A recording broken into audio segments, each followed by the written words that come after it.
Hello everybody, welcome to What Culture Gaming. I'm Scott, joined by Josh. Hello, Scott. Josh, my friends, the Borderlands movie's on fire, can you believe it? I actually can, funnily enough. So can I. It's been years and years. This movie was first announced back in 2015, 8 whole years ago. Don't tell me. The year of Fallout 4.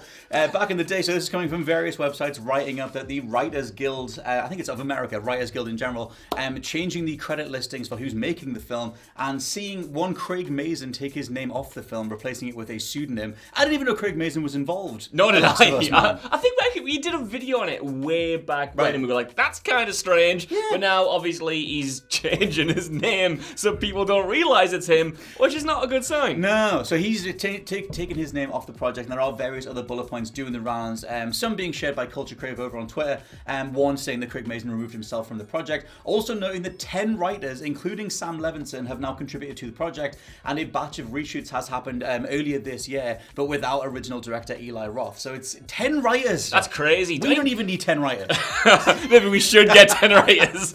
Maybe we should. The thing is, right, 10 writers in and of itself is mad. Yeah. It suggests a lot of chaos on the set, but the writers that they have got, like you said, Craig Mazin, who, prior to properly breaking out with Chernobyl and then going into The Last of Us this year, did do a lot of, script rewrites and stuff like Scary Movie and The Hangover and a bunch of other comedies that, he didn't necessarily love doing, but he was relatively good at and could, knock those scripts up. Why he has done Borderlands after managing to break through into drama is strange, but what's even stranger is Sam Levinson, who of course is the creator of Euphoria and recently The Idol, which is one of the most critically lambasted shows of the year. Having him on Borderlands is also strange, so it's what's been going on with this movie? Then you take into account, like you said, Eli Roth not being involved with the reshoots. I believe it's Tim Miller, who directed Deadpool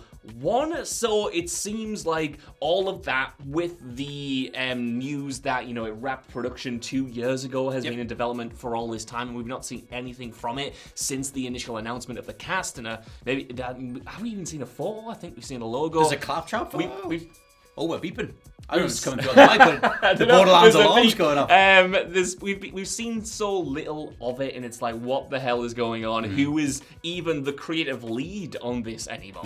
Well, that's the thing. So, one thing to mention, like you said, is that the movie officially wrapped in June 2021. They did do a tweet from the Borderlands movie account showing Claptrap, so showing the model, assumably that's going to be in the movie. And then, like you said, it's one of those things where, they have a star-studded cast. It was a big deal when it was first talked about, including Cate Blanchett, Kevin Hart, Jack Black, and Jamie Lee Curtis. A weird smorgasbord of people to put in there. Yeah. I can imagine Jack Black working with Mad Max armor, double machine guns or something. Weird. I imagine them all working. Cate Blanchett in a Borderlands movie. That should sell itself, surely. Even You'd think so. Having Eli Roth initially attached. Obviously, Eli Roth has made a lot of bad movies, but, he's kind of since pivoted away from horror that he used to be well known for and did The House with the Clock in Its Walls, which was a well-received kind of family-orientated movie that I also think, if I recall, had Jack Black in it. So it's there was some interesting names attached to the project, and I just now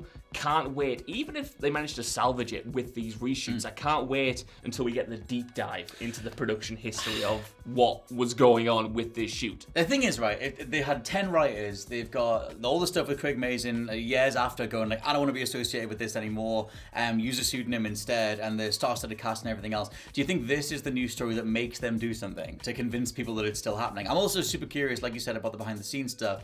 What made them do a whole bunch of reshoots without one of the original directors? That whole thing screams studio interference. Earlier this year ties in with all the writers' strike stuff as well. So were they just sort of the writers are away, let's dive in and studio this to death a little bit? Maybe they have, man. I do want to stress that just because all of these reshoots are taking place, that doesn't necessarily mean that Borderlands the movie is going to be bad. I mean, Rogue One, Star Wars Rogue One, is well regarded as one of the best Star Wars movies ever made, and that had a similar production history where the original director was taken off the project, someone else, Tony Gilroy, came in, wrote an entire new third act, reshot a bunch of the movie, and that was really good. However, on the other side of that coin, we've had stuff like Justice League, which had a very similar history and turned out to be not great. So this could go both ways. It's just, I kind of want to play devil's advocate a little bit and say that all hope hope is not lost yet, though it is. It depends how much experience you've had with movies that tanked and how much were salvaged by the studios and whether or not you trust the studio in charge of this one.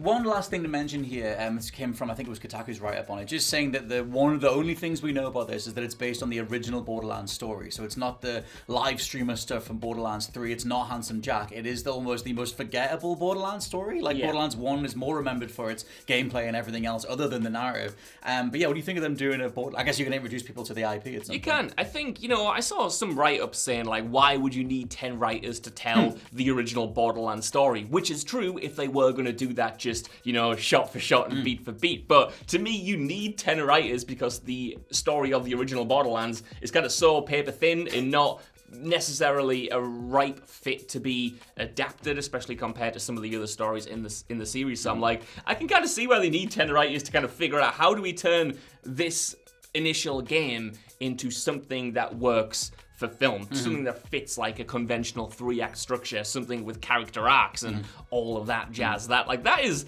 a kind of difficult task because you asked me there. Yeah. I have no idea what I would do with the Borderlands story. An hour and a half how of Borderlands to adapt story. it. Yeah, it's kind of crazy. I don't even know, like you said, some sort of over-the-top action thing. I guess maybe like the Jumanji movie or something that plays into a mix of practical effects and CG and everything. Let's talk for a second about the future of video game adaptations, because I feel like we're in the middle of things at the minute. There are various projects being talked about, whether it be TV shows, whether it be movies.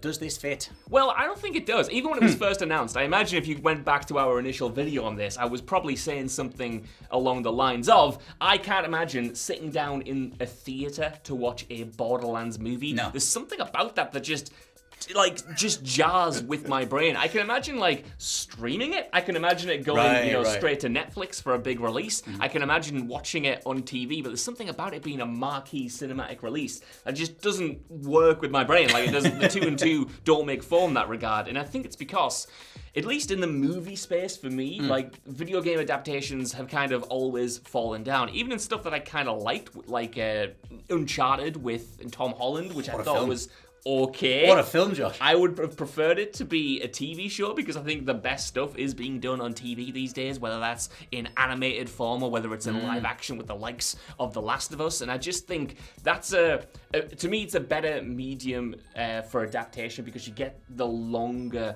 time to spend with the characters. You get to show more of the journey. You get to adapt more of the gameplay in a way that doesn't feel overly condensed and too tight. So every time a new movie is announced that's a video game, coming from a video game source material, I have less enthusiasm for it than if they announce like when they announced the God of War TV show and the Fallout TV show. I'm not saying those are going to be good, but I'm more interested in them and I can visualize them way better than, like I said, sitting in a theater to watch Borderlands. Yeah, if there's one thing that it matches up between gaming and TV, it is runtime. It is character immersion and investment over time. It is one thing that just goes out the window when you try and do an hour and a half little vertical, almost a vertical slice chunk of this IP. Yeah. And I imagine Borderlands will be like that. It kind of makes me think of the Monster Hunter movie with Mia Jovovich and Tony Jaa, where it's just... Came out. It did. Yeah. But it's just that whole idea of let's just slap a name on this. Right, okay, we've got a couple of the creatures from the games, put them in there, a couple of arbitrary action sequences, right, you're done, it's a Monster Hunter movie, package it, ship it off.